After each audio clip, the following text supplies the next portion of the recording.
দীর্ঘ বহু বছর পরে আনোয়ারাত বাংলাদেশ ছাত্র শিবিরের বিশাল কর্মী সমাবেশ অনুষ্ঠিত হয়।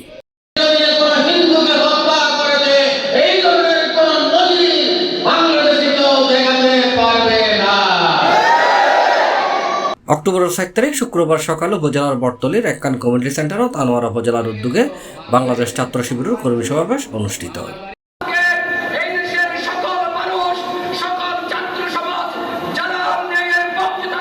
সমাবেশত উপজেলার বিভিন্ন ইউনিয়নের শত শত ছাত্র শিবিরের কর্মীও উপস্থিত হয়। সমাবেশত বক্তব্য হয়ে শিবিরের দায়িত্ব পালনের ক্ষেত্রে হনসমত দুর্বলতা প্রকাশ নগরী বেল্লাই জ্ঞান ও শ্রেষ্ঠত্ব অর্জন করাম করিব কর্মীর নৈতিকতা ব্যবহার চরিত্র দেখি মানুষ ছাত্র শিবিরের পতাকা তলে আবদ্ধ হইব।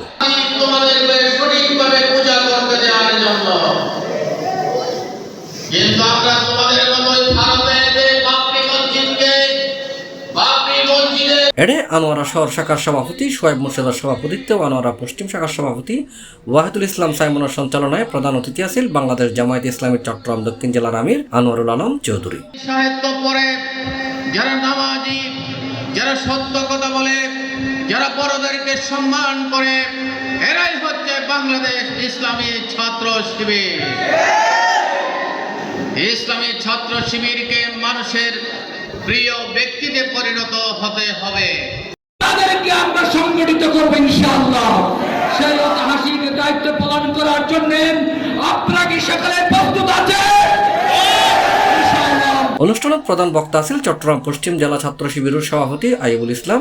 বিশেষ অতিথি আছেন চট্টগ্রাম দক্ষিণ জেলা জামায়াত সেক্রেটারি বদরুল হক, আনোয়ারা উপজেলা জামায়াত সেক্রেটারি আবুল হাসান কোকা, উপজেলা জামায়াতের বাইতুল মাল সম্পাদক মাস্টার শহীদুল্লাহ মাওলানা আব্দুল সালাম আনোয়ারি, পশ্চিম জেলা ছাত্র শিবিরের সেক্রেটারি আব্দুর রহিম, আনোয়ারা উপজেলা শিবিরের সাবেক সভাপতি জামায়াত নেতা রফিক বসরি, কর্ণফুলী উপজেলা শিবিরের সভাপতি শের আলী মর্তুজা সহ উপজেলা জামায়াত ইসলামী ও ছাত্র শিবিরের নেতৃবৃন্দ লেডে উপস্থিত থাকিয়ে বক্তব্য রাখে। দায়িত্ব পালন করেছেন আনোয়ারার কৃতি সন্তান বর্তমান চট্টগ্রাম জেলা দক্ষিণের শিশু কল্যাণ সম্পাদক। স্পষ্টরূপে বলে দিতে চাই, বাংলাদেশ ইসলামী ছাত্র শিবির এদেশের আবহাওয়ার ছাত্র জনতাকে নিয়ে তা রুখে দেবে ইনশাআল্লাহ।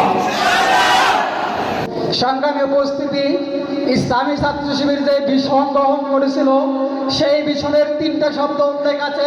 C+ চট্টগ্রাম।